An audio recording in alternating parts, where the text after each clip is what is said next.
മൈസൂരിലെ cent Philomena church. Mysore നഗരത്തിൽ നിങ്ങൾ എന്തൊക്കെ കണ്ടാലും അനുഭവിച്ചാലും മൈസൂർ രൂപതയുടെ കീഴിലുള്ള ഈ കത്തോലിക്ക ദേവാലയം സന്ദർശിക്കാതെ അത് പൂർണ്ണമാകില്ലെന്നത് തീർച്ചയാണ്.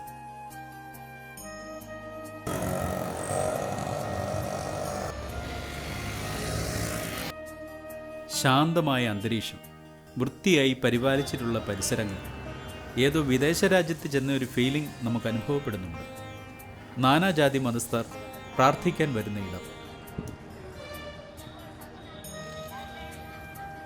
ഇന്ന് കാണുന്ന ഈ ദേവാലയം അന്ന് ഇവിടെയുണ്ടായിരുന്ന യൂറോപ്യന്മാരുടെ ആവശ്യപ്രകാരം മഹാരാജാവ് കൃഷ്ണരാജ വാടിയാർ നാലാമൻ്റെ അനുഗ്രഹത്തോടെ 1933 പണി ആരംഭിച്ച് 1936 പൂർത്തീകരിക്കുകയാണുണ്ടായത്.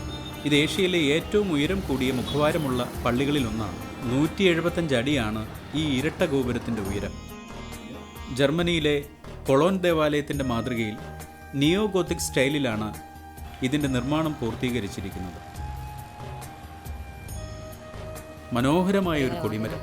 ഇങ്ങനെയൊരു ബേസ്മെൻ്റ് ഒക്കെ പുതിയതായി നിർമ്മിച്ചതാണെന്ന് തോന്നുന്നു.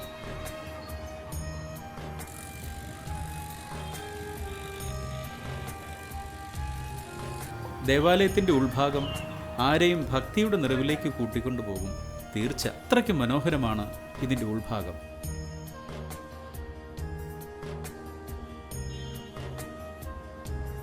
അൾത്താരയുടെ മുകളിൽ ജനലുകളിൽ സ്ഥാപിച്ചിരിക്കുന്ന സ്റ്റെയിൻ ഗ്ലാസിൽ നിന്നും ഉള്ളിൽ വരുന്ന പ്രകാശം നമ്മെ മറ്റൊരു തലത്തിലേക്ക് എത്തിക്കും. ഒരു വശത്ത് യൗസേ പിതാവിൻ്റെയും മറ്റൊരു വശത്ത് വിശുദ്ധ ഫിലോമിനായുടെയും ജീവൻ തുടിക്കുന്ന സുന്ദരമായ 2 പ്രതിമകൾ. ഫിലോമിന എന്നാൽ വെളിച്ചത്തിൻ്റെ മകൾ എന്നാണ് അർത്ഥം.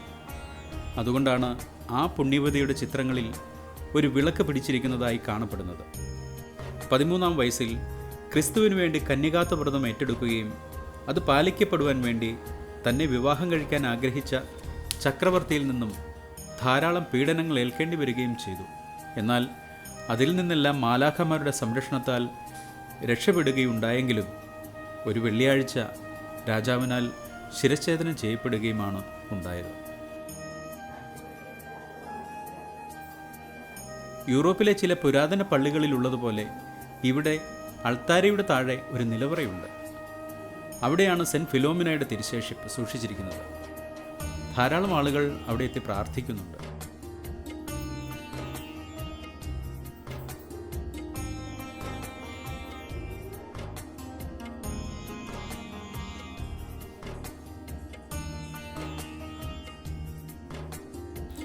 വശങ്ങളിൽ ധാരാളം പേരുകൾ കൊത്തിവെച്ചിരിക്കുന്ന ഫലകങ്ങൾ കാണാം.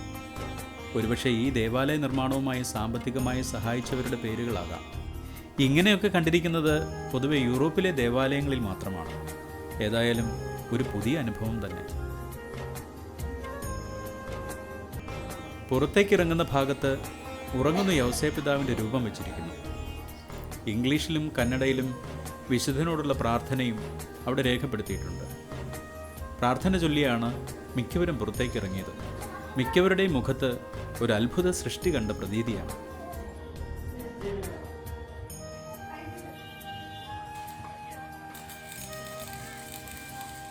പുറത്ത് ധാരാളം നിർമ്മാണ പ്രവർത്തനങ്ങൾ നടക്കുന്നുണ്ട്. ഇവിടെ ഈ ഗുഹ പോലെ നിർമ്മിച്ചിരിക്കുന്ന സ്ഥലത്ത് അനേകം വിശുദ്ധന്മാരുടെ രൂപങ്ങൾ പ്രതിഷ്ഠിച്ചിരിക്കുന്നത് കാണാം. അവിടെയൊക്കെ ആളുകൾ മെഴുകുതിരി കത്തിച്ച് പ്രാർത്ഥിക്കുന്നുണ്ട്. Saint Mary's English Medium School ഈ പരിസരത്ത് പ്രവർത്തിക്കുന്നുണ്ട്.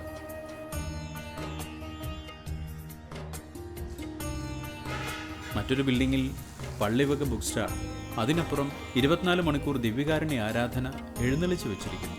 ഫോട്ടോ എടുക്കാൻ പാടില്ലാത്തതാണ്, എങ്കിലും നിങ്ങളെ ഒന്ന് കാണിക്കാൻ വേണ്ടി മാത്രം.